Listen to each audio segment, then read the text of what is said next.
Finally అఖండ 3 అయితే రాబోతుంది. And రాబోతుందంటే రాబోతుంది కాదు, అనౌన్స్మెంట్ అయితే చేశారు అఖండ 3 చూడండి. అండ్ దాన్ని చూసుకుంటే అఖండ తాను అని కాకుండా జై అఖండ అయితే పెట్టారు. అండ్ మూవీ ఎండింగ్ అయితే పెట్టారనమాట. అండ్ నేనైతే ఈ మూవీ అయితే నాకైతే పర్లేదు, ఒకవేళ పర్లా one time watch movie. And మీరు మూవీ చూసారా లేదని కమెంట్లో చెప్పండి. మీకు మూవీ చూస్తే ఎలా అనిపించిందని కూడా కమెంట్లో చెప్పండి. మూవీలో ఫైట్స్ అయితే నెక్స్ట్ లెవెల్ ఉంటాయి భయ్యా, ఇదే మళ్ళీ అయితే చెప్తున్నా.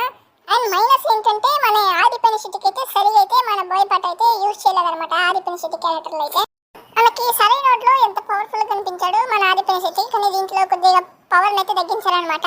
అదైతే కొద్దిగా సెకండ్ హాఫ్లో మైనస్ అయితే అయింది. అండ్ దానివల్ల మూవీ అయితే ఎఫెక్ట్ పడచ్చు. నేను మళ్ళీ చెప్తున్నా, మూవీ అయితే నాకైతే నచ్చింది, కాకపోతే ఆదిపని శెట్టి క్యారెక్టర్ అయితే సరిగ్గా యూజ్ చేయలేదన్నమాట మన బాయ్ పాట గారు అయితే. అండ్ అది ఒకటిదా మైనస్. అండ్ దాని తర్వాత మూవీ అంతా ఓకే. సెకండ్ హాఫ్ అయితే ఇంకా బాలయ్య తాండవం అయితే చూస్తామన్నమాట. అండ్ దాని తర్వాత చూసుకుంటే అఖండ ప్రీమియర్స్ ఎన్ని కలెక్షన్ రాబట్టిందని అయితే దాని గురించి కూడా మరి వీడియో చేసే ప్రయత్నం అయితే చేస్తా ఉంటాను.